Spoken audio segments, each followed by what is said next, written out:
So the other day you told me an interesting fact about the alcohol use in Sri Lankans, and can you tell me that again? Yes, with pleasure. I said, or I claimed, Yeah.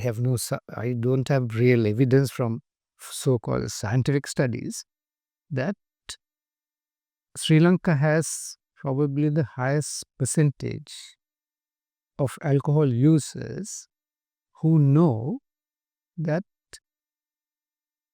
they are not really enjoying the effect of the chemical.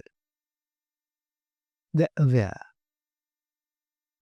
How many alcohol users know that? But I was claiming that we have the highest percentage probably in the world who is aware of that fact. Yeah. That's a big claim to make. That's a big claim to make, and that's really interesting. I deliberately make the big claim so that you can challenge me. Yes, Yeah. and I would let you challenge you. So tell me a little bit more. How do you make this claim? Uh, by informal studies. Yes. It's really, it's not going around and somehow confirming my opinion. Going around with the idea that I want to find out, Yes. right? To inform me. I said it to you because you're from Northern Europe and, just take this idea with you. Yes. But for us in our work, we need to know, is our approach working? So we make that assessment. We talk to people who are not from this country. And many of them respond in a certain way. Now, the proportion we would see in this country, specifically, they say,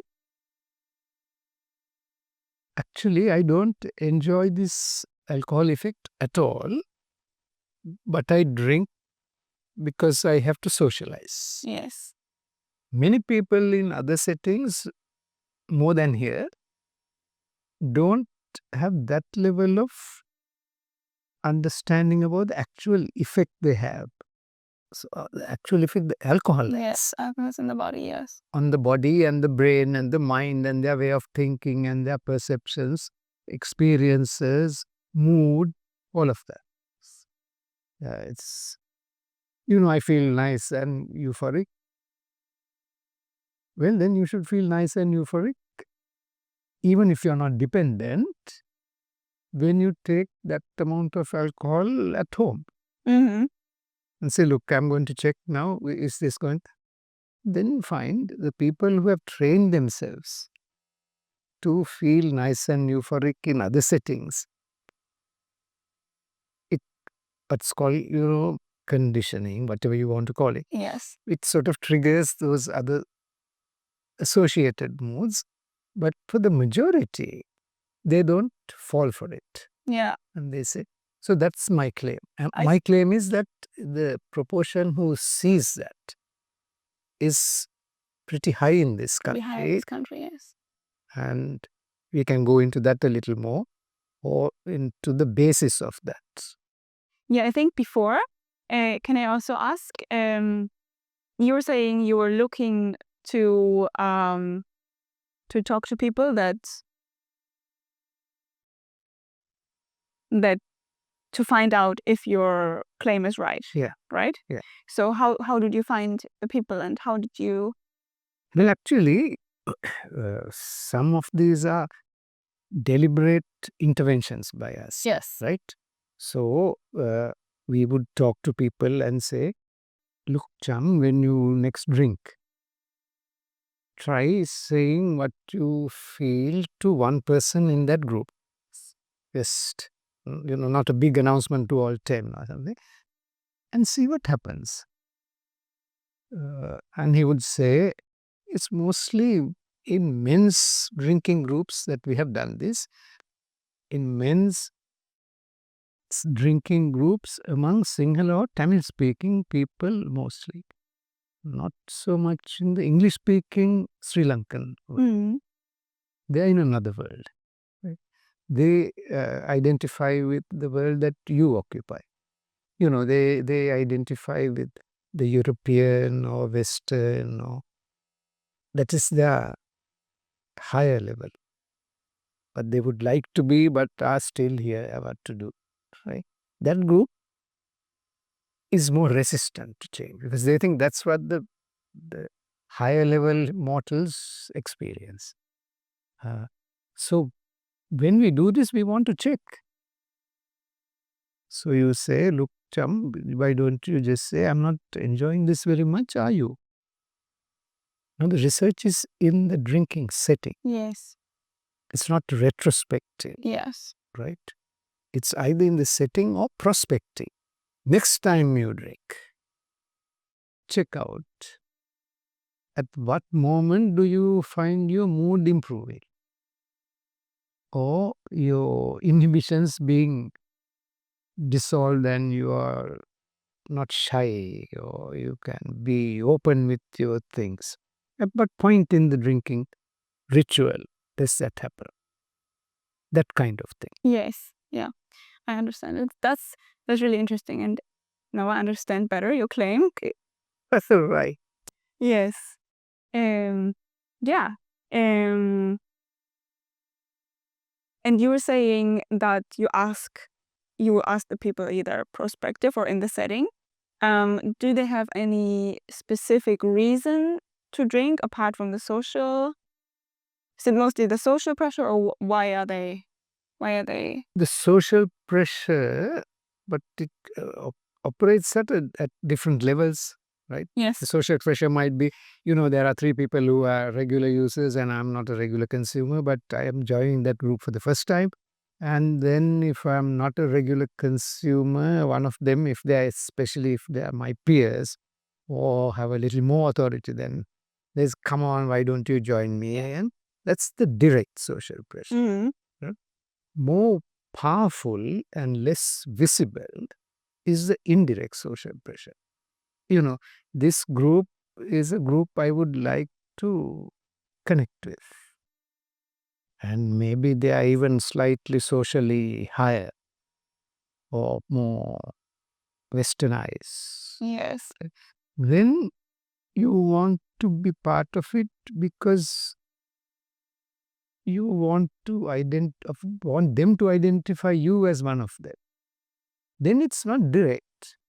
That's right. When they offer you pour yourself, because it is that indirect thing. It's polite to drink with them or it's impolite to refuse or I'm a newcomer here, Mm. that kind of thing. Yes. Yes. That's right. So do you think that the increase in tourism has also affected the alcohol use here? Yeah, even the image, right? You see, as I said, in the Sinhala and Tamil speaking world, they are more capable of now discounting what the social setting says and so forth, and relying on their own genuine, their experience. What do I feel when I take? But in the tourist world, the Sinhala and Tamil speaking people are also now meeting,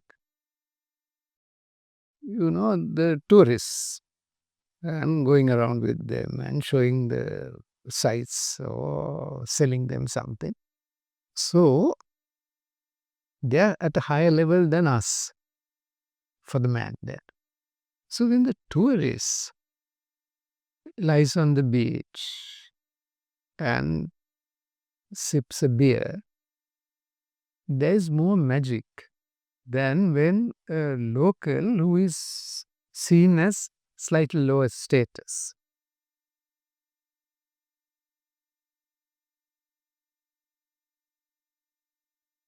Lies down on the beach and sips a beer, right? These are people who enjoy life more than us.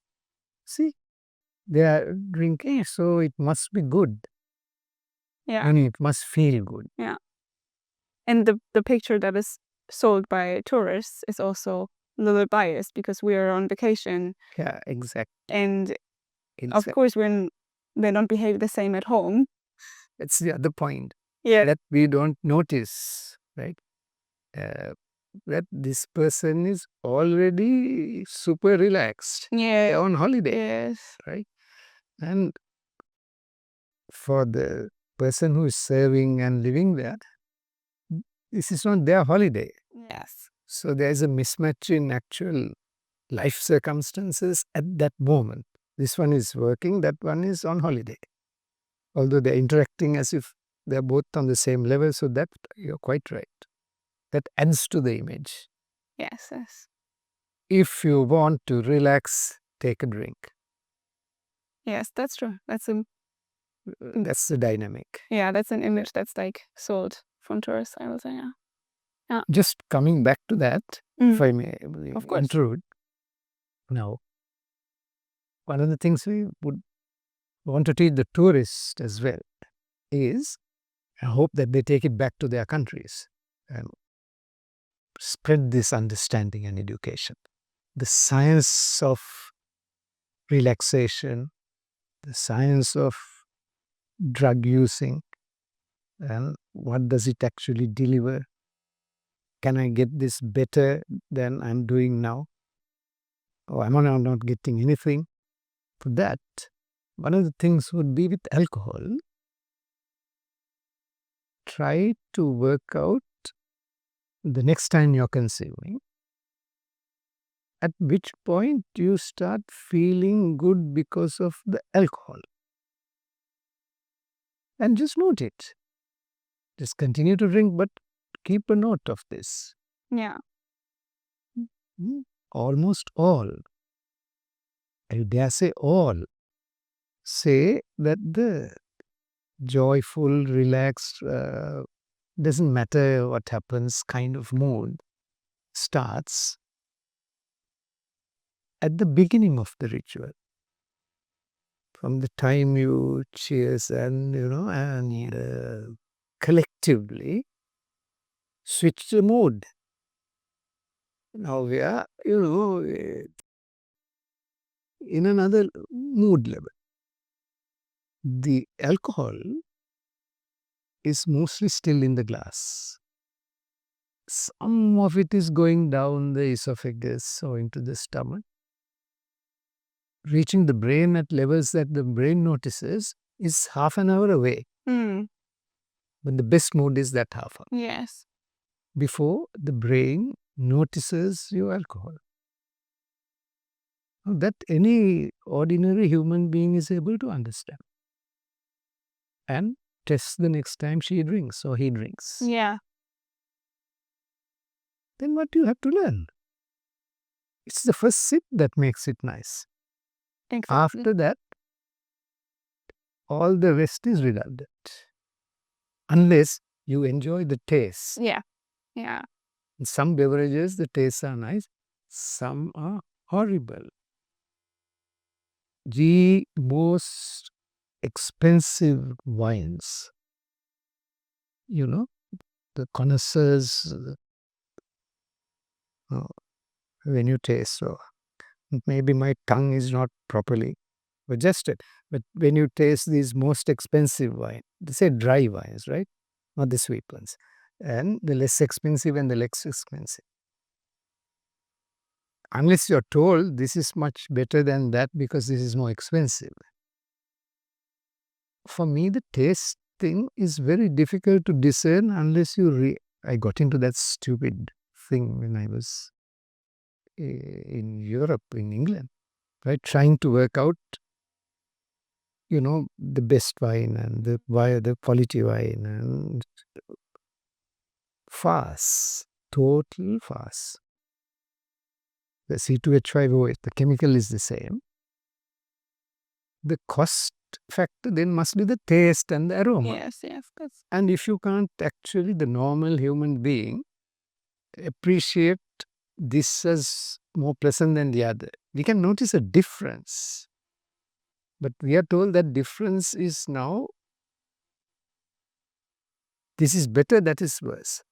That is purely subjective. It can be either way. If you had switched glasses, you could have said, yeah, there is a difference, and preferred the one that was cheaper if it is the more expensive, because you're told this taste is more expensive than the other taste.